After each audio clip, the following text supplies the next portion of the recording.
ഇന്ന് നിങ്ങൾ ഇവിടെ വരാനുള്ള കാരണം എന്ന് പറയാം അവരോട്. വരാനുള്ള കാരണം മോൻ്റെ വയ്യായിക്ക് കുറവായ കാരണം കൊണ്ട്. മോൻ എന്തായിരുന്നു പ്രശ്നം? മോന് കുറേ വയ്യായികളൊക്കെ ഉണ്ടായിരുന്നു. എന്തൊക്കെയായിരുന്നു? ലിവറിന് കംപ്ലൈൻറ്റ്, മഞ്ഞപ്പിത്തം, മഞ്ഞപ്പിത്തം, ഷുഗർ, പിന്നെ ഇടയ്ക്കിടയ്ക്ക് കട്ടായി പോവുക. അത് എല്ലാം എനിക്ക് ആസ്പത്രിയിൽ നിന്നാണ് അത് എനിക്ക് ബോധ്യമായത്. എൻ്റെ മോന് ഇവിടെ വന്നാൽ എൻ്റെ മോൻ്റെ എല്ലാം മാറി സുഖമായിട്ട് പോകുന്നുള്ളത്.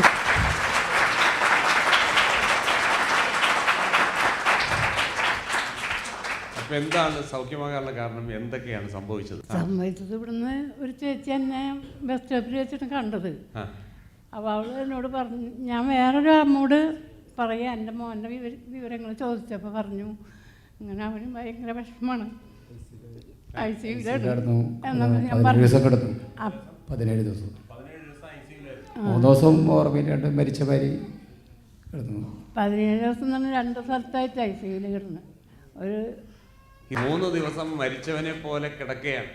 അതെ, ഡോക്ടർമാർ ലാസ്റ്റ് എവിടെയെങ്കിലും കൊണ്ടുപോയി രക്ഷപ്പെടുകയോ ചോദിച്ചപ്പോൾ പറഞ്ഞു ദൈവത്തിനെ വിളിച്ചാൽ മതി, ഇനി ദൈവത്തിനെ വിളിച്ചില്ല കാര്യമുള്ളൂ, വേറെ കൊണ്ടുപോയി ദൈവം നിങ്ങൾക്ക് തന്നാൽ നിങ്ങൾക്ക് കിട്ടുന്നു. ഡോക്ടർമാർക്കൊന്നും ചെയ്യാൻ കഴിയത്തില്ല, അവർ കൈവിട്ടു. ഡോക്ടർമാർ കൈവിട്ടു. ഇനി ദൈവത്തിന് എന്തെങ്കിലും ചെയ്യാൻ കഴിയുമെങ്കിൽ ചെയ്യുക എന്ന് പറഞ്ഞു. ദൈവം ചെയ്തു. ദൈവത്തിനെ വിളിച്ചോളാം, ദൈവത്തിനെ വിളിച്ചോളാം.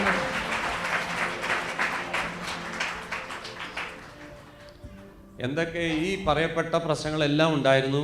ശരീരത്തിലെ ഒരുവിധം ഭാഗങ്ങളെല്ലാം പോയി. അതിന് കാരണം മദ്യപാനമായിരുന്നു.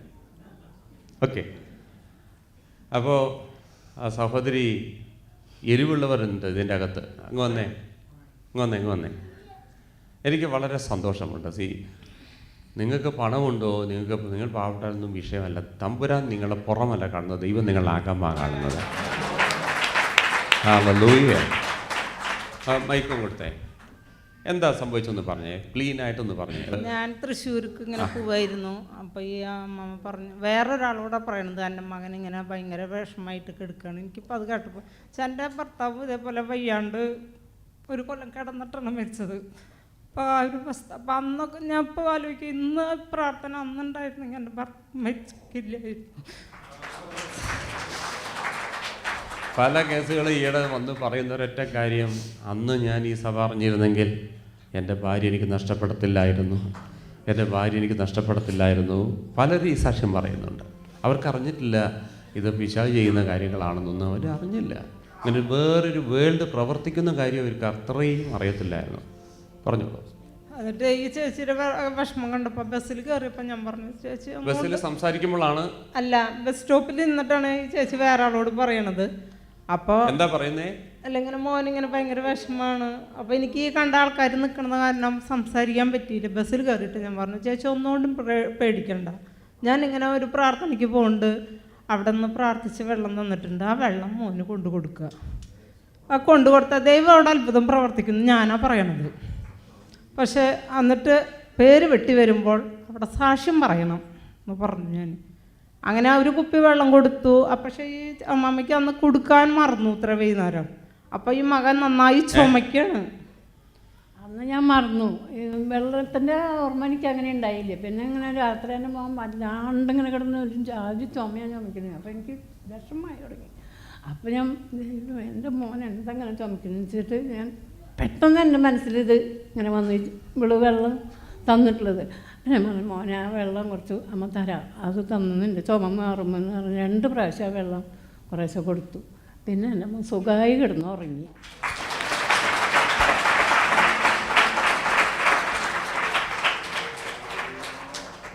വെള്ളം കുടിച്ചതും ചുമ നിന്നു, സുഖമായി കിടന്നുറങ്ങി. ഉറങ്ങാറില്ല. ഉറങ്ങിയിട്ട് എത്രയായി കാണും? വയ്യായി വന്നേ പിന്നെ ഉറങ്ങില്ല, ഇങ്ങനെ ഓടീൻ്റെ അടക്കണ മാതിരിയൊക്കെ ചെയ്തോടുന്നത്. ഒരു ഭ്രാന്ത് പോലെയായിരുന്നു. തെറി പറയുക, അവിടേക്ക് ചവിട്ടുക, ഓടുക, തെറി പറയുക, ചവിട്ടുക, നേഴ്സുമാരെ അടിക്കാൻ പോകുക.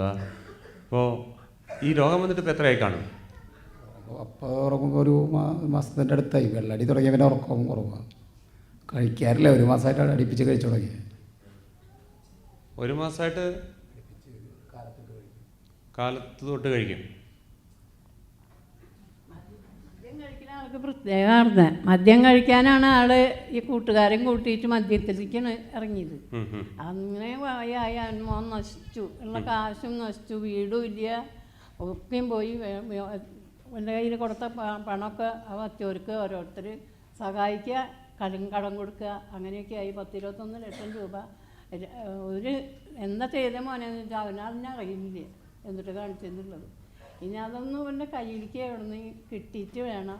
ഓരോരുത്തർക്ക് കൊടുത്തിരിക്കണം, കൊടുത്തവരും കൂടെ കൊടുക്കണ്ടേ, എന്നാലേ നമുക്ക് എന്തെങ്കിലും ഒരു ഇരിക്കാനൊരു ഇരിപ്പിടം ഉണ്ടാക്കാൻ പറ്റുള്ളൂ. എല്ലാം നഷ്ടപ്പെട്ടു.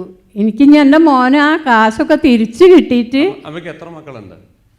എനിക്ക് 3 ആള് ഞാൻ പ്രസവിച്ചതുണ്ട്, ഒരാൾ ഞാൻ പ്രസവിക്കാത്ത മോനുണ്ട്. അപ്പോൾ അവനോടും എനിക്ക് സ്നേഹക്കുറവൊന്നുമില്ല, ഇവനെപ്പോലെയുള്ള സ്നേഹം എനിക്ക് അവനോടും ഉണ്ട്. അപ്പോൾ ഇവർ 4 ആൾ മക്കളുണ്ട്. അച്ഛൻ മരിച്ചിട്ട് 13 കൊല്ലമായി. അപ്പോൾ അതിന് ശേഷമുള്ള നോട്ടമൊക്കെ ഇവരെന്നെ എല്ലാ കാര്യങ്ങളും 4 ആൾ കൂടിയിട്ട് ചെയ്യുന്നു. അപ്പോൾ ഈ സ്ഥലമൊക്കെ പോയി വിറ്റു. പിന്നെ ആ കാശ് കൊണ്ട് ഇനി എന്തെങ്കിലും ഒരു വീടുണ്ടാക്കണം, ആ കിട്ടണം. അപ്പോൾ ഡോക്ടർമാർ കൈവിട്ടു, അവരിനി അറിയിക്കേണ്ടവരെ അറിയിക്കുക, അല്ലെങ്കിൽ അല്ല, ആ ഡോക്ടർമാർ ദയെന്ന് പറഞ്ഞത് നിങ്ങൾ ദൈവത്തിനെ വിളിച്ചോ, ദൈവം നിങ്ങൾക്ക് തന്നെങ്കിൽ എടുത്തോന്ന്, അത്രയ്ക്ക് മാത്രമേ ഉള്ളൂ. ഭാര്യയും അവനോട് പറഞ്ഞു, ഇനി നമുക്ക് ഇവിടെ നിന്ന് പേര് വെട്ടി കൊണ്ടുപോവുക, അല്ലാണ്ട് ഇപ്പോൾ നമുക്ക് ഒരു നിമർത്തിയില്ല എന്ന് പറഞ്ഞിട്ട് ദയയിൽ നിന്ന് പേര് വെട്ടി കൊണ്ടുപോകുന്നത്. എന്നിട്ട് ESCയിൽ കൊണ്ടുവന്ന് കിടത്തി. ESCയിൽ നിന്നാണ് ഇപ്പോൾ ഇതൊക്കെ മാറി. ESCയിൽ നിന്ന് കൊണ്ടുവന്ന ഒരു അവളുടെ പേരിലൊരു ഇതുണ്ട് ESC ആയിട്ട്. അപ്പോൾ അത് കാരണം കൊണ്ട് അവിടെ കൊണ്ടുവന്ന് കുറേ നാൾ, എത്ര മാസം, 1 മാസമായിട്ടുള്ളധികം അവിടെ കിടന്നു. 17 ദിവസം ദയയിൽ കടന്നു, 1 മാസം ESCയിൽ കടന്നു. അവിടെ നിന്ന് ഇപ്പോൾ ഒരു ജീവൻ വെച്ച് വന്നിട്ടുണ്ട് ഇങ്ങോട്ട് വന്നതിന് ശേഷം. ഇപ്പം എങ്ങനെയാ ഇങ്ങോട്ട് എത്തിയ? രാവിലെ ഓട്ടോറിക്ഷ ഓടിക്കാൻ ICUവിൽ കിടന്ന മനുഷ്യൻ ഓട്ടോറിക്ഷ ഓടിച്ചിട്ടാണ് ഇന്ന് രാവിലത്തെ ആരാധനയ്ക്ക് വന്നിരിക്കുന്നത്.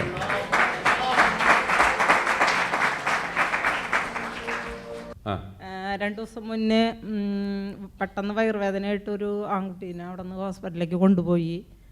അവിടെ ചെന്നപ്പോൾ അവർ പിറ്റേ ദിവസം എന്തിട്ടാന്ന് അറിയില്ല, സ്കാൻ ചെയ്തപ്പോൾ ഒരു മുഴയുണ്ട്, ഓപ്പറേഷൻ ചെയ്യണമെന്ന് പറഞ്ഞു. അപ്പോൾ എൻ്റെ കൂടെ സ്ഥിരം ഇങ്ങനെ പ്രാർത്ഥനയ്ക്ക് വരുന്ന ചേച്ചിൻ്റെ ആ ചേച്ചി കുറച്ച് വെള്ളം കൊടുത്തയച്ചു. ആ വെള്ളം കുടിച്ചു. പിറ്റേ ദിവസം ഡോക്ടർ പറഞ്ഞു, ഇപ്പം മുഴ അവിടെ ഇല്ല, 2 ആഴ്ച മരുന്ന് കഴിച്ചിട്ട് വരാൻ പറഞ്ഞു. ഇത് ചിരിക്കാനുള്ളതല്ല, ചിന്തിക്കുവാനുള്ളതാണ്. കർത്താവെ, വെള്ളത്തെ വരെ ഉപയോഗിക്കുന്നു, എന്നെ മറക്കല്ലേ.